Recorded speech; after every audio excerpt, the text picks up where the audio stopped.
Okay viewers, here is my second part of the van build video. Now, a lot of comments suggested that I go into detail, so that's what I've done in these following videos. There will be 4 parts. So this is part 2, then there'll be 2 more to come. Okay, I'll try to keep them as short as possible because I just don't want to turn people off, but I tried to include detail as well, and also just certain parts I had to cut out with the construction noise going on next door, with the radios going, music going as well. Hope you enjoy it. Me cutting out my bed frame. So I'm just cutting the pieces out. I'm just going to give you a general idea on what I'm doing. So I'm sort of putting the pieces in before I just screw it all together. So I'm just screwing them. As you see there, I've got, oh geez, I think they're 100mm long, these screws I'm using. So I'm using 70 by 35 pine. You can see the lengths over there. But I just put some insulation over the wheel arch just to help cut down on the road noise. So I'm going to put the bed frame together. I am no chippy by no means, so I'm just cutting each piece out and I'm putting it in as I go. Okay, after I cut my pieces, okay, I'm just going to put them on. So I put 2 screws in, leaving the uprights in the bed.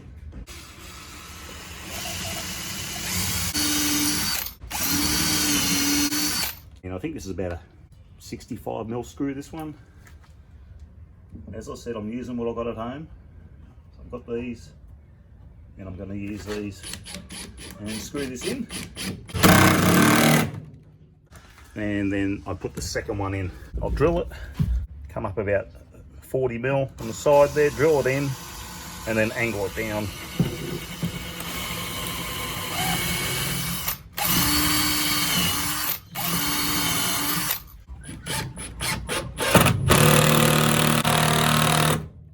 Okay, I'll keep going. When I do these ones, I drill them straight in from the side, and I'm going to use the long 100mm screws. So just 2 for each, that's plenty. That'll hold it together. And then the big piece of board on top. It's just a lot of noise next door, guys. I'm sorry about the noise. It's coming from next door. There's certain parts I can only use this video because they got tools and stuff going on next door. They're doing form work. This is my only day off work. So I can't really do it on the weekend when it's quiet because I'm working generally. Anyway, I'll keep going.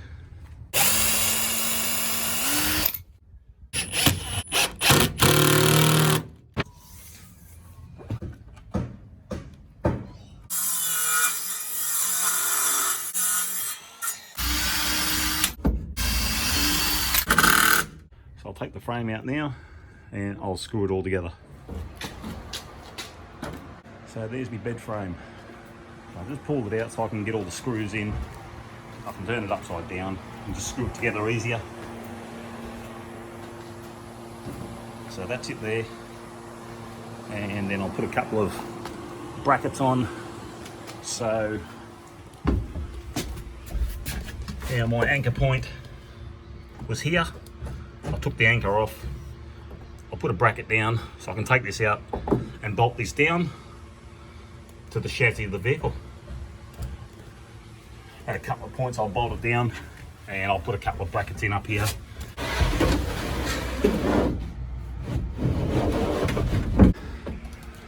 That is my frame. So she fits pretty good. It took me a while to make it up. Yeah, a lot of thinking, a lot of beers. Screwed it all together.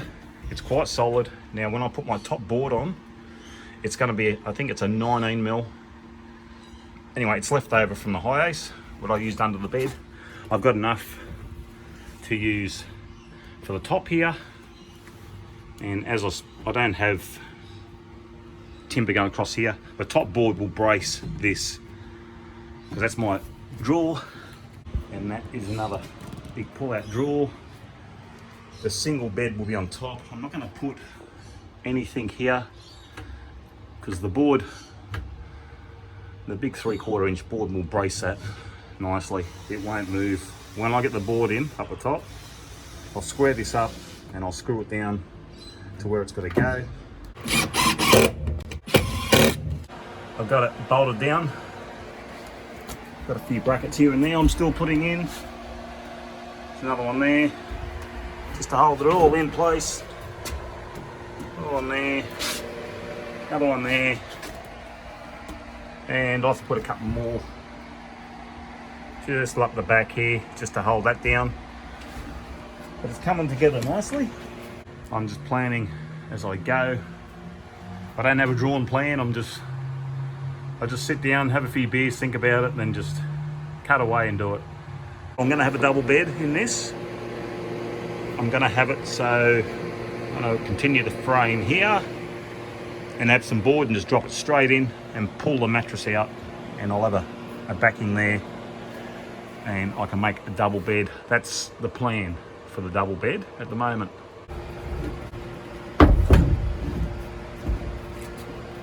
Okay, the battery is in. That's the position of the battery. Here's where it's going. So that's under the bed. And all my cabling, it comes out this side, be going up through there, and I will have like a bit of a switch panel up there at the back. So I'm just going to use this Renogy, well, it's a so-called 50 amp DC charger with MPPT. It's not 50 amps. The best I've seen out of this is 30, but anyway, this I was going to use in a high ace, but bit the bullet and bought a red arc, but I now will use this in the van. That's what I have and that's what I'm using. Okay, what I do, I'll put some draw runners in. Now, you haven't missed much, so I've got some draw runners. These are my, I'll just show you here. Now this is a side drawer. Okay, and that's how far it's going to open out. They're, I think, 800mm long, them draw runners, and they extend to 1600.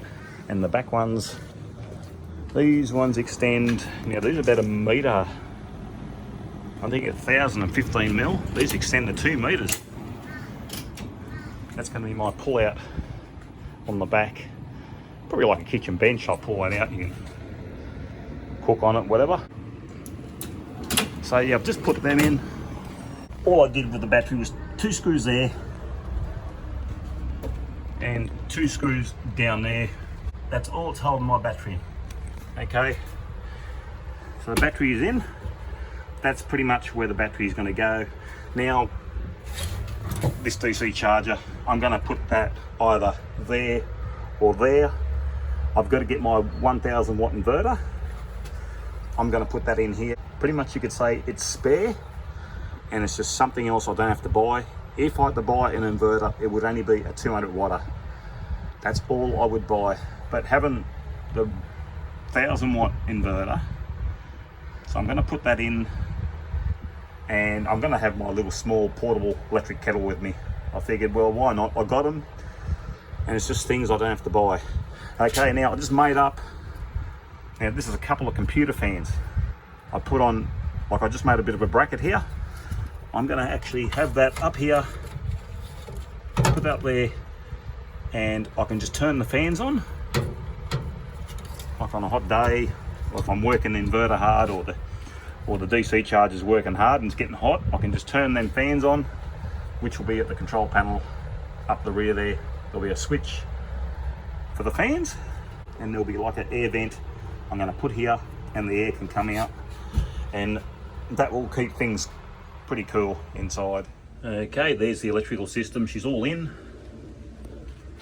So now just put the top on the bed. So I've done that part there.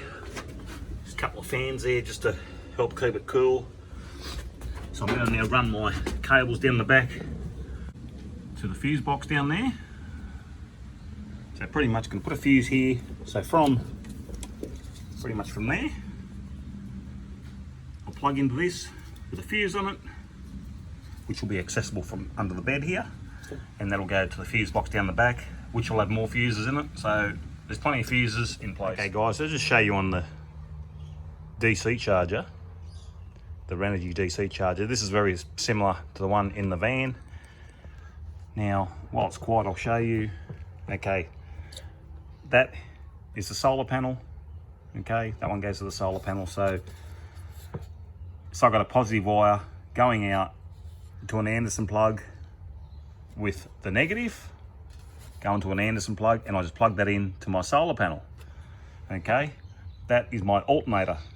That one goes out to a Anderson connector, also a negative as well goes out to an Anderson connector, and that Anderson connector plugs in that cable I put in from my starter battery in the van. That gives you, so when you start your vehicle, it will automatically charge the battery. And also the solar. When the solar comes in, it will automatically charge the battery. This one here, this one actually goes to your battery. This is power out. So when you start your vehicle, it sends a signal to this to start charging your battery, and this sends charge out to your battery, which I have another Anderson plug, which is connected straight to my battery, also with a negative, and that's how I've got the 3 Anderson connectors on my DC charger, and that's how I've got it rigged up.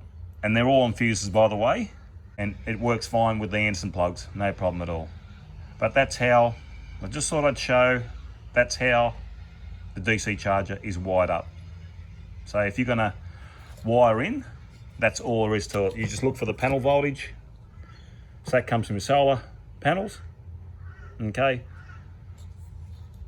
That one comes from your alternator of your vehicle, or your start battery of your vehicle, and that's your earth. So all your earths come here, and then this goes out to the battery that you are charging. And that's all there is to it in the connections. And make sure you got the thing set to lithium, or mine set to lithium.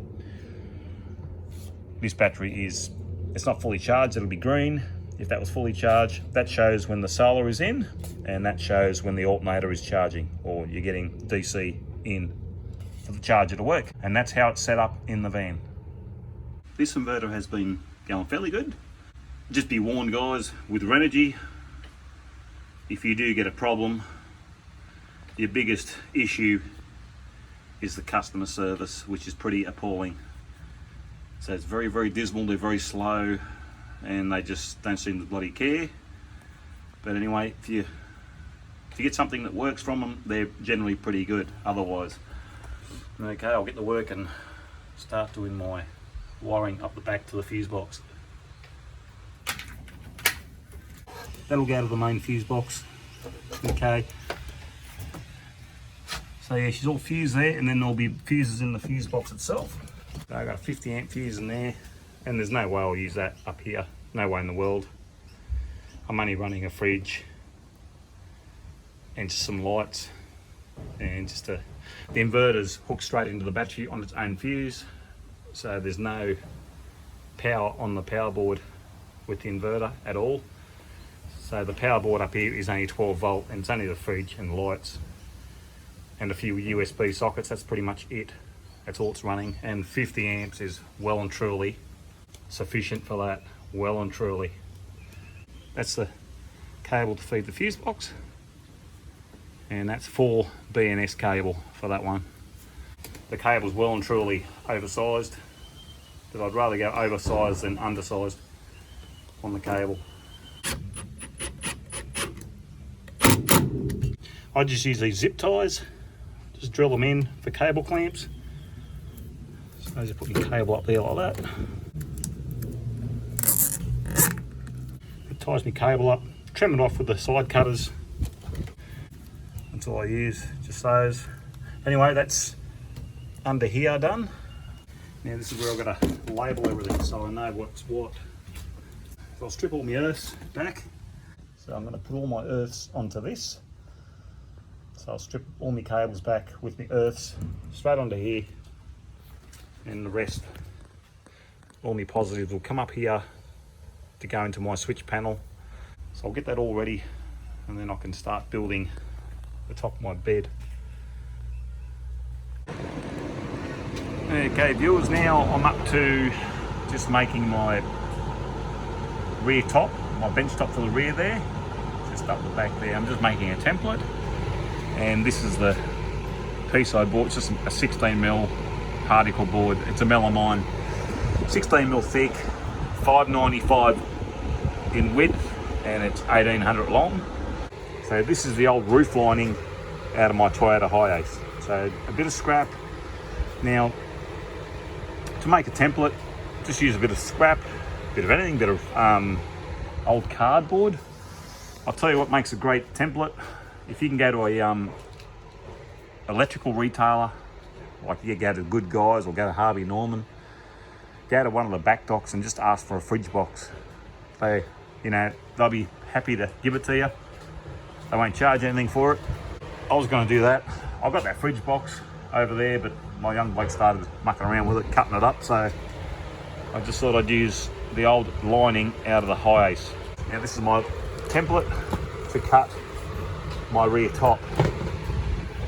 You can see there I just cut it out. So now all I have to do is put this onto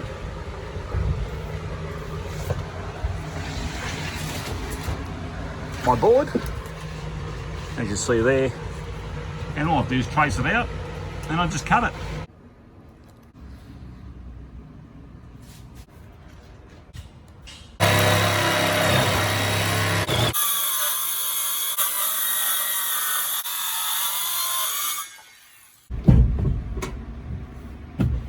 So there's my rear bench top.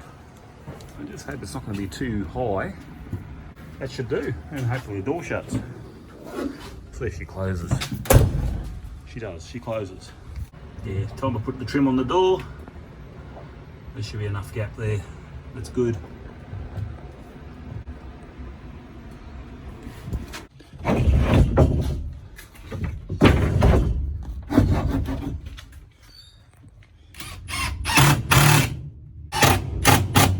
There's the top of the bed. That gets to my power. Should I need to get in there? It's got a removable top, and that goes slide that in place.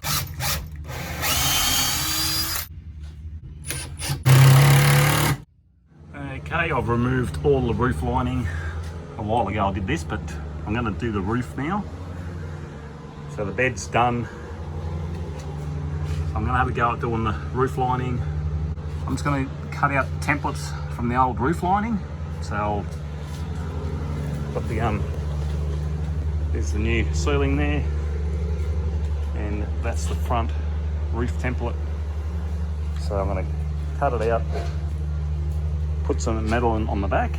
So there's the original out of the van. That's the new one. This is a bit smaller because that tucks a fair way under the front. So I'm not going to worry about it tucking in too far. I'll just cut the corners off. Now I'll put some metal in on the back of this. I'll just glue it on and then I'll pop it in and we'll see.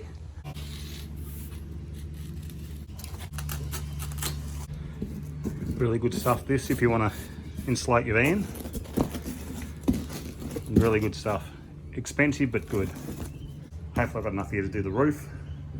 I should have enough to do the roof of the van. That's all I'm concerned about, the roof.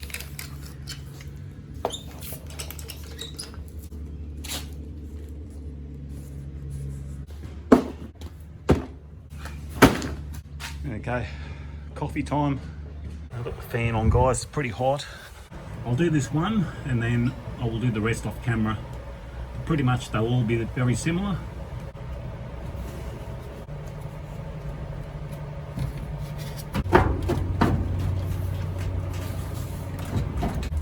Very tight.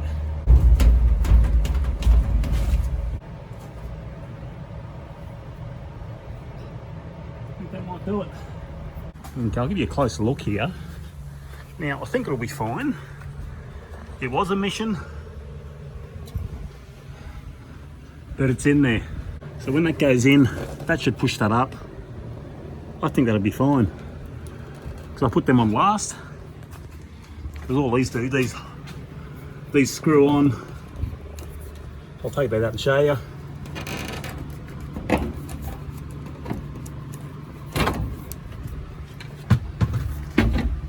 So that screws on up there, and that holds that up. and the second one as well. So I'll put this second one in, and those things, once I screw them in, they will be fine. I've got 3 more to go. So all I'm going to do is just cut out around my original roof lining sheets, and I'll be doing the same on each one, and then I'll be putting these on. Probably take me a while, but I'll get there. Okay, that's what I'm up to so far, viewers. Now, it is a bit of a mission, absolutely, because I'm putting the insulation on as well, and it's making it thicker. And as you see, when I'm screwing up, it's bending in the middle. But anyway, that's the way it's turned out. I'm not going to worry about it. At least it's insulated. But yeah, one good thing about these sheets, there's no cutting from side to side. You only got to cut the length. So yeah, the width is perfect. So you've got the Mitsubishi Express van, and you get these bits of MDF from Bunnings. They are 12-20 millimeters wide, and they fit good across a Mitsubishi Express van. The ceiling is done. So yeah, it turned out pretty good. These did fold up in the middle because you probably need longer screws. But anyway, they are firm, they are tight, they're going nowhere. Absolutely. Okay, now I just put whatever I could find, what sort of insulation, just anything just to stop the heat from the sides. Just got bits of foam there, and over there I'm going to put the wall paneling on now. I'll just put a bit of insulation down there. This is all I had left over. The sun shines on the side here, that's going to help with the heat. So that's all I'm concerned about. All right, I'm going to cut the wall paneling now and just screw them on.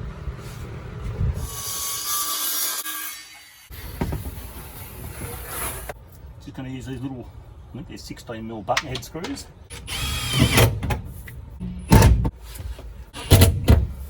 There's one panel up. So there's the other piece there. That's going to go right here. So I've just got to cut the length of it, but she's right for height wise. That's it, that'll be the side paneling for the van. You're putting on my paneling, I'm putting this stuff on the outside. It's called pinch weld. Okay, I got this off eBay from a recommendation of one of my subscribers or viewers. Toot and Lou, thanks very much, mate. I really appreciate it, and it's a great tip. So search pinch weld on eBay, and this is the stuff you can put on the edge of your paneling. Okay, now I'm at the back of the vehicle. There's the pinch weld at the back, on the back paneling there. It just makes it neat, like my jigsaw, I was cutting it, it was all rough. This stuff just sort of neatens it up. It hides that rough saw cut, and there it is there. So yeah, I'm not happy about the gap I got up there. Now, I've been running a bit of pinch weld from the back there, just to cover up that gap. Wasn't too happy about it. But this side turned out pretty good. This one, the gap here, you know, it was pretty good. Just I didn't line the board up properly.